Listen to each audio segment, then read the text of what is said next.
Football is back this week, and on today's show, we are talking about the top offensive training camp battles, starting with DJ Chark versus Quentin Johnston.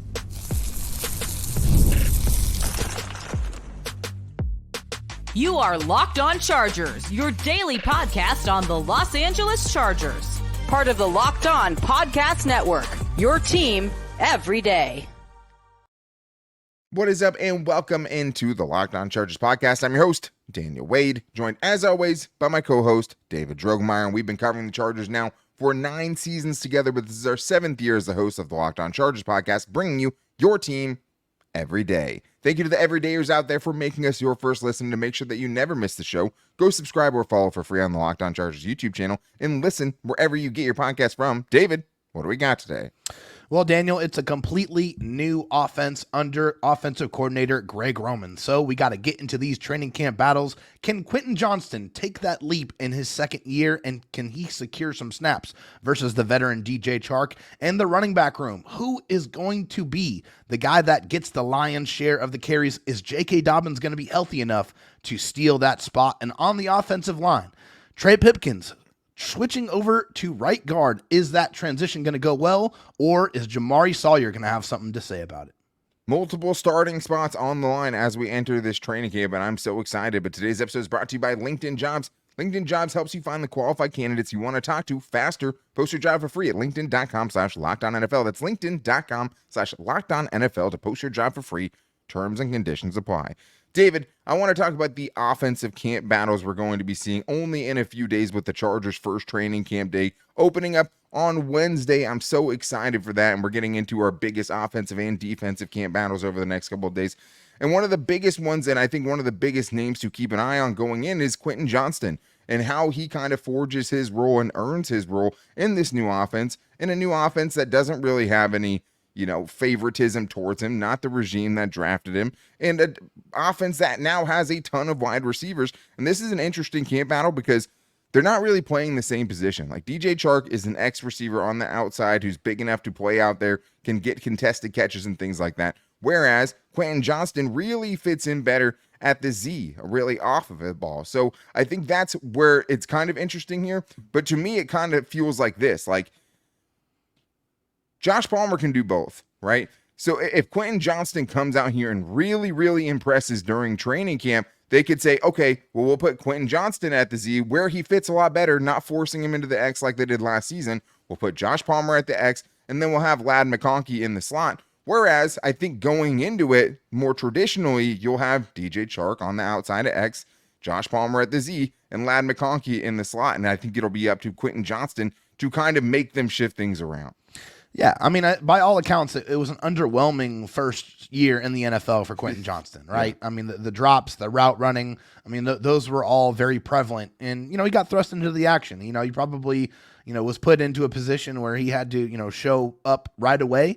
And unfortunately, there were some growing pains there.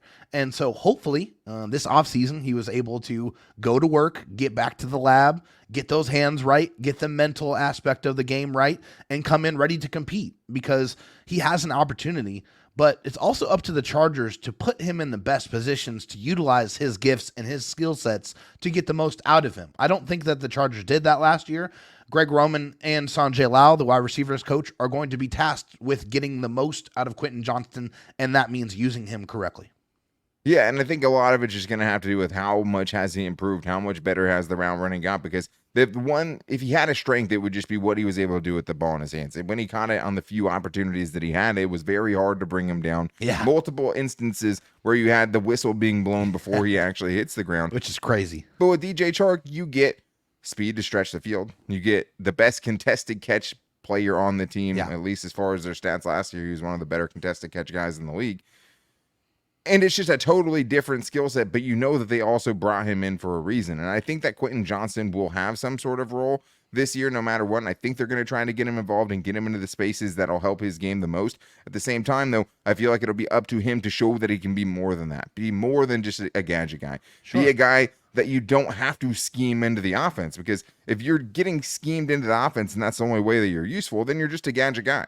And I think now you have legitimate competition in DJ Chark, not somebody who's been a world beater at wide receiver, but a proven veteran in this league, to go push him and make him have to take it. So we'll see what he's able to do. But I think that when you're looking at what Quentin Johnston has been last season and how far he has to come to really excel and be that kind of guy this year, we're going to know it very quickly. And if he's not able to do it, the Chargers have a backup plan. They have a contingency in DJ Chark. Now, I don't see, Quentin Johnston eating into Josh Palmer snaps, really, right? I think they could use him in the slot. That seems to be where they have Ladd McConkey, and I have no doubt that he's going to win a role early on just because of the faith I have in him. It feels like it's, in some weird way, DJ Chark versus Quentin Johnston, and I'm excited to see how it played out because he's going to have to earn it. But I think another very interesting part of the wide receiver room is what happens at the bottom of it. And I think there's a couple of guys you could probably even throw into this mix, but I think, like we talked about the other day with guys on the bubble, Brenden Rice versus Cornelius Johnson, that is a training camp battle for sure, David. I mean, those guys are not safe. If the Chargers keep 6 receivers, it feels like one of those guys is going to go, and we're going to get to see it play out. And it's one of the training camp battles I'm very interested in. Yeah, there's a ton of bodies that the Chargers brought in to play wide receiver. I think they have about 12 guys on this 89-man roster, which is how many guys that they actually have right now, which is insane. But there's probably realistically only 6 slots, maybe 7, but then they have to sacrifice another position elsewhere on the football team, and I mean, that's pretty difficult to do. So I think it's one spot, and there's 2 or 3 guys that are going to be vying for that spot. Obviously, Brenden Rice, Cornelius Johnson, they bring different skill sets to the table. I mean, Brenden Rice is a guy that can go up and get the football. He runs pretty good routes. He's very physical. With Cornelius Johnson, he's an excellent run blocker. I mean, probably one of the best in the draft. And he has some speed. He was able to stretch the field at times, but had some big issues with drops. I mean, the drops were a big thing. He's going to have to clean up like Quentin Johnston. You got to catch the football if they, if you're to be trusted to be on the field and be a part of things, with this Chargers offense. I mean, that's just going to be very important with what the identity of this team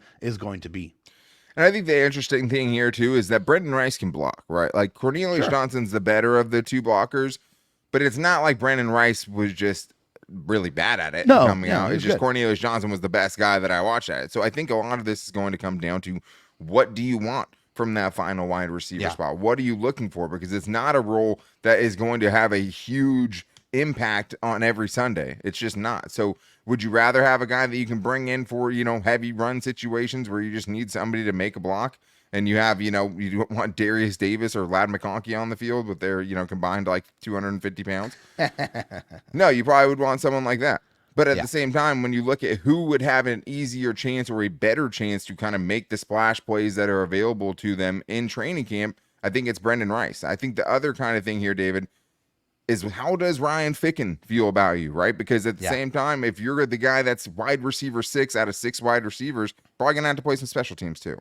You're definitely going to have to play special teams. And with the changing of the rules this year and how they're going to be doing, the kickoffs and the kick returns, you might see some different athletes that are on those units. You might see some more wide receivers. You might see less offensive and defensive linemen because of the kind of constriction of space that they're going to be working with. So absolutely, these wide receivers are going to have to win that job with the special teams unit and kind of be like Austin Eckler, and earn your spot on this team. Earn that roster spot by wowing the special teams coordinator and forcing yourself onto the roster. That's what this last, one of those last wide receiver spots are going to have to do if they're going to want to make a big league club here in the fall. And ask Kasim Osgood. Dude couldn't receive at all, right? Yeah. Became a legendary special teamer for the Chargers. Yeah. And I think that when it comes down to this battle, just looking more big picture, it just feels to me as if Brenden Rice is the more likely of the 2 of these guys to become a starter down the road. Yeah. Right, that it could actually turn into something, be a wide receiver 2 or 3, be your second or third best wide receiver down the road. Feels like Brenden Rice to me has more potential to do that. But that's the crazy thing about year 1 as a 7th round rookie. Whatever you show right now is the only thing that matters, right? Yeah. And honestly, maybe we're not even giving Simi Fehoko enough credit as a dude who's made multiple teams and has veteran experience that these guys don't have. Maybe he will push for one of these final roster spots, especially if they keep 7. But there's so much to get into and so many different battles that are going to have an impact on this 2024 roster, including how this running back split actually equals out. Will J.K. Dobbins run away with it and be able to show that he should get the lion's share of the carries? Or will Gus Edwards' physical style be too much to keep off the field? We're going to talk about that and many more battles on today's Locked On Chargers podcast. First, I need to tell you guys about FanDuel because I love sports and I love them so much that I never want them to stop. But as the playoffs wind down, we get fewer games and the sports aren't sportsing like I want them to. But FanDuel lets me keep the sports going whenever I want, and all I have to do is open the app and dream up bets anytime I'm in the mood. And this summer, FanDuel is hooking up all customers with a boost or a bonus daily. That's right, there's something for everyone every day, all summer long. It's never too early, though, to bet on football. And with football coming back this week, it was hard for me to get my mind off of it. So I'm looking at week 1, Chargers versus Raiders. They are currently 3.5-point favorites, which I would hammer on the Chargers. And also, honestly, I think they're going to beat the brakes off them so bad that I would consider going with the Chargers beating them by 14 plus at plus 320 odds, just because I think it's a statement game for Jim Harbaugh. So if you guys want to get on that action, head over to FanDuel.com/lockedon and start making the most out of your summer. FanDuel, official sports betting partner of Major League Baseball. Dave, let's continue getting into the biggest offensive training camp battles going into 2024. And I think when you're looking at the starting spots that are available, there are many spots that you could argue are available, but a lot of it's going to have to do with, hey, both guys are going to have a role. Who's going to have the lion's share of it? And to me, when I think about that, one of the first that pops into my brain is J.K. Dobbins versus Gus Edwards. And the reason why I think it's important is that I think who wins this, who gets the lion's share of the carries and things like that tells you kind of philosophically what the Chargers are trying to do. Do they go with the more explosive guy in a J.K. Dobbins, or do they go with the guy that's tailor-made to be part of a Greg Roman offense if you're trying to play bully ball with Gus Edwards? And I think we're both excited about J.K. Dobbins. I think we all know at his peak, at the height of his powers, if he could regain all of his explosiveness, like he has Pro Bowl kind of running back potential. But maybe that discounts just how good Gus Edwards has been over the last few years, and maybe that's not getting enough credit. But it will be crazy to watch, David, how this plays out, what the Chargers end up doing here. Will it be an equal split? Can one of them gain an advantage? Can one of them gain an edge and give themselves a couple more carries when game times come around? And are both of these guys healthy going into training camp? That's another question that we have to ask ourselves as well, and that could have an impact on who gets, running out of the gate with the majority of the carries. So that's definitely something that's important to keep in mind, because J.K. Dobbins recovering from an Achilles injury. Gus Edwards has been dealing with some kind of undisclosed injury as well. So we just don't know what their health status is. Hopefully they're both ready to go and they have no restrictions when it comes to training camp, because I truly want to see how this is going to work out. I think both of these guys are going to get touches. If they're healthy, they're going to be a part of this rushing offense. But who is going to be the guy that takes the majority of the snaps? Who's going to be the bell cow back? Who's going to be the guy that's on the field on first and second and, an occasional third down, right? Who's going to be the guy that earns that? We know the Chargers want to run the ball. We know that Greg Roman is very, very versatile and very kind of diabolical with his rushing schemes. And, he's able to really, he's really able to do that. Like, it's extremely high level rushing attacks. But now it's who is going to be the running back that brings that scheme to life. And I'm really excited to see that, because Gus Edwards was fantastic in short yardage. 13 touchdowns, a guy that if you're in a third and short situation, a red zone situation, it's going to be really hard not to give him the football because he's so good at that. But also J.K. Dobbins is a home run hitter. If he's healthy and he's on the field, he can score from anywhere on the football field. So it's really going to be interesting to see who is able to take this battle. And I know a lot of people are thinking like, hey, both guys are going to be involved. And I know that. And we both know that. And Gus Edwards will get goal line touches and short yardage touches.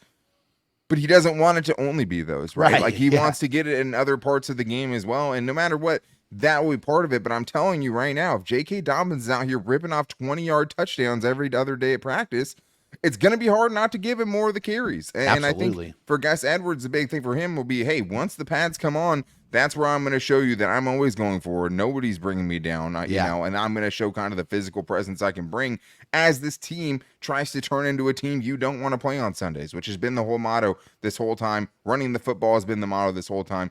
Both of these guys could exemplify that in their own way.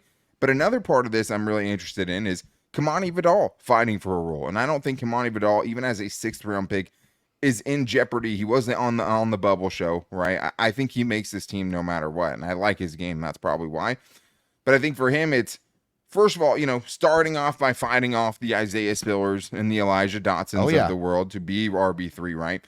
But also just fighting for a role in this offense in general, because we just talked about 2 running backs who have both been starters in this league and have, performed at an above average level. Now you have Kamani Vidal, who's a 6th round pick coming in, trying to carve out a role for himself, which will be hard to get snaps when you have those 2 other guys.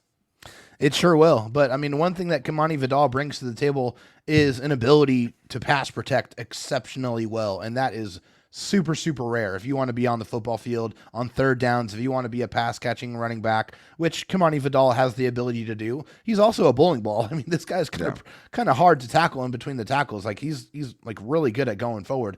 But I'm excited to see what this is going to do for Isaiah Spiller, because this is a clean slate with him. He's still extremely young. I think he's still only 22 years old. I mean, about to turn 23, which is insane because this is his 3rd year in the NFL, but he hasn't really gotten much touches. But clean slate, new offensive coordinator, new GM, new head coach. Now it's up to him to go out there and earn the snaps that he was not able to earn before. And the Chargers might not carry 4 running backs. They might only carry 3 and a fullback. We don't know how that's going to shake out. But it's going to be on him to show that he's put the work in and that he deserves to earn some of these carries. And also randomly, we'll see if the Chargers are done adding to that room. They've already added 2 free agents. They drafted a guy. But then you have Jeff Miller of the LA Times kind of, subtweeting a post about Kenyon Drake retiring. And then you have Daniel Popper commenting on it and Chris Rim commenting on it. So it's like, I mean, obviously it probably tells you that they don't feel great about Isaiah Spiller, but also like that would be pretty crazy if they were just continuing to totally revamp, revitalize, reimagine what this running back room looks like, because it's a completely different looking room than the one we saw last year. But I'm also interested in the tight end room for the same reason. A very, very different looking tight end room going into 2024. And the training camp battle here is a little tougher because to me, there's 2 positions, I should say, that are set in stone. Receiving option, Hayden Hurst. Blocking option, Will Dissly. Both at the same time at times, right? Yeah. But both of those guys will have a role to me no matter what going into camp. Undoubtedly. But then it becomes who's the 3rd guy, right? And I think that if they're only going to keep 3 plus maybe a Ben Mason, this becomes very important because they're only one of these guys could end up making the team between Donald Parham Jr., Stone Smart, the incumbents, and then also a Zach Hines, a UDFA that we like a lot, right? That has a lot of the traits that you would think that a Greg Roman and a Jim Harbaugh would seek. That is a training camp battle that is going to be interesting. Probably can't tell, at least in the case of, Zach Hines until the pads come on. But for Donald Parham and Stone Smart, first of all, both have to be out there. Second of all, they're going to have to make some big plays because I don't think either of them were cemented on this team as we speak and are fighting potentially for a roster spot. Yeah, and then I know the coaches have said that they're excited about Donald Parham and excited about getting him in the weight room and working with him and getting him stronger and kind of putting him in a better NFL body, so to speak. We'll see how that kind of translates because, I mean, that's definitely something he's got the frame for sure. I mean, he's 6'8", probably 240 pounds. If you get him up to 250, maybe 255, I still think that wouldn't sacrifice a lot of his quickness, which is very deceptive. But I mean, I'm interested to see if he's going to be able to be healthy, if he can show that he is that primary, tight end 3 on this team. But I've told you guys before, I really like Zach Hines. I really feel like this is a guy that's really set up to be a tight end on this team because he has a lot of the traits and the physicality and the blocking acumen and the hands to be able to make plays when you need him to. So I feel like this is one that you should be keeping a very close eye on. And I think it's going to be raging all the way through, especially in training camp and in the preseason. You're going to have to pay attention to these guys on the blocking and the receiving aspects. And it's hard not to think that your durability and how often you can be on the field isn't going to play a part in how they decide who gets that final spot. And I mean, to me, at this point, for the Stone Smart purposes of this, to me, it's a Hail Mary for Stone Smart. Like, Stone Smart's going to have to, for him to even be in this, this battle here to make the team, I think he just absolutely has to ball out in the preseason and in training camp. I think for Zach Hines and Donald Parham Jr., Donald Parham got to stay on the field. Zach Hines, right, blocks well, has good hands, very unathletic. But you know who else liked an unathletic tight end? Joe Ortiz, when he took Isaiah Likely after running a 4.8 40, and look what he's been able to do in Baltimore. So no stranger to unathletic tight ends, right, and finding a use for them. He would fit really well into the running game of this. Like I said before, a great backup plan for Will Dissly, great insurance for Will Dissly.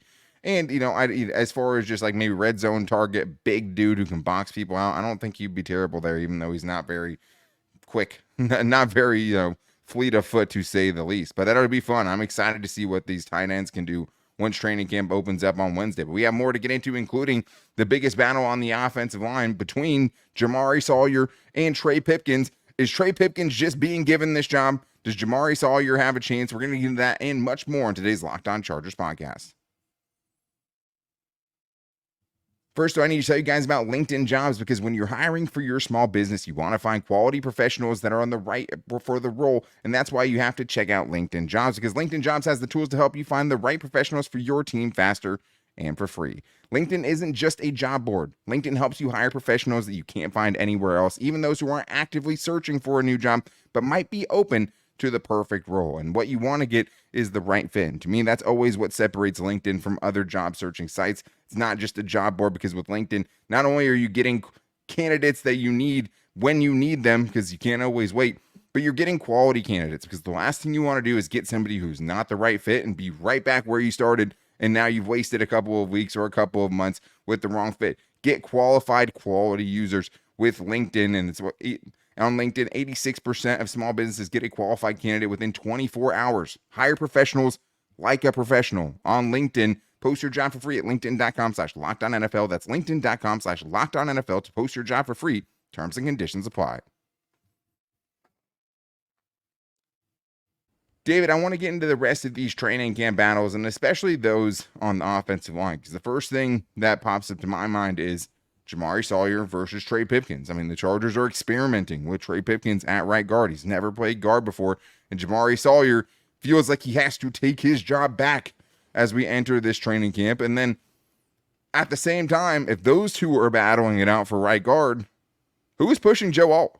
Does Joe Alt actually have any competition going into this training camp? Those are two pressing questions on my brain as we enter things here. But I do want to tell everyone to make sure they're checking out Locked On Sports Today, the first ever national 24/7 sports streaming channel, where you can get wall-to-wall coverage of national sports with the insight that only the local Locked On experts can provide. So make sure you guys go subscribe to Locked On Sports Today or find it on the Amazon TV Free Fire channel app. David, let's get into this first training camp battle here, the one that we've kind of known all along, but it's starting to feel like less and less of a battle, even before the pads have come on in training camp, between Jamaree Salyer and Trey Pipkins. When the Chargers took Joe Alt, Jim Harbaugh went out of his way to basically say, just because we took a right tackle doesn't mean that Trey Pipkins isn't a starter anymore. And it was kind of like, okay, well, we know Rashawn Slater's not going anywhere. So where is Trey Pipkins going to play? And basically he said he's one of the 5 best offensive linemen on this team. We'll find a spot for him. And that spot ends up being right guard, which towards the end of OTAs and minicamp, Daniel Popper, Eric Smith, these guys were reporting that Trey Pipkins is getting all the reps at the starting right guard spot, where Jamaree Salyer held that down for the entirety of last season, making this training camp battle, David, seem like it should be something we should be more focused on, because you have a guy that's never played the position before and a guy that now has 2 years of experience in Jamaree Salyer. Yeah, with Jamaree Salyer, I think in his first season with the Chargers, he played left tackle at a much higher rate than pretty much anybody ever expected them to, and really saved them in that season. Yeah. With his admirable play, I really think he has to be commended for that. But the transition to guard did not treat him so nicely. I mean, he definitely struggled. Zion Johnson struggled as well. I mean, I think if we have to put that out there as well, the guard play for the Chargers was not very good. I mean, they absolutely have to improve that area. And with Trey Pipkins, he has the size. Obviously, I think he's always been a pretty decent run blocker, but he's never played guard ever before in his life. So I think that's why it was really important to get him kind of going on that right guard position as early as possible, get as many reps as possible to see if he can really do that. And I think Jamaree Salyer is an extremely valuable, very versatile offensive lineman that should still be getting an opportunity to crack this opening, starting 5 offensive line for the Chargers. I feel like, with what he's done, he should still get an even crack. I don't think it just should be handed to Trey Pipkins. But I mean, it just seems like that's almost a foregone conclusion.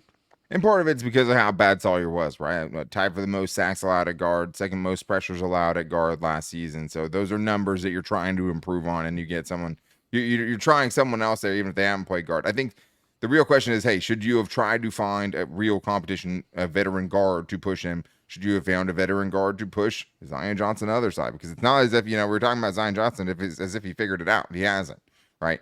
But the nice thing is even if Jamaree Salyer loses here, now you get kind of a super utility piece as a depth piece that can potentially play 4 of the 5 offensive line spots realistically. And he has pressure, he has experience playing at guard and tackle at the NFL level. So not the worst thing in the world. To me, it feels like there's a significant gap going into camp between Trey Pipkins and Jamaree Salyer. It feels like they want it to be Pipkins. But you have to think this coaching staff is going to give Jamaree Salyer a chance. At the same time, if you're looking at someone like a Joe Alt, does Joe Alt even have any competition, right? Because to me, it feels like it's hard. You're stuck between a rock and a hard place here because you want to give Joe Alt as many possible snaps as he can get with the starting unit at right tackle so we can get, acclimated and get chemistry with the guys next to him. But that also means you don't really have anyone pushing him, which you're putting all of your eggs in the Joe Alt basket. So is there a camp battle there, or is he basically just the guy and he's the 5th overall pick, so you're playing no matter what? Yeah, I mean, honestly, I think it's just that he's the 5th overall pick, and that with that pick, you're expected to come in and contribute immediately. I mean, that's just what it is. I mean, regardless of the position, whether you're offensive line, defensive line, edge, wide receiver, quarterback, it doesn't really matter. If you get picked in the top 5, you are expected to come in and start right away and contribute right away.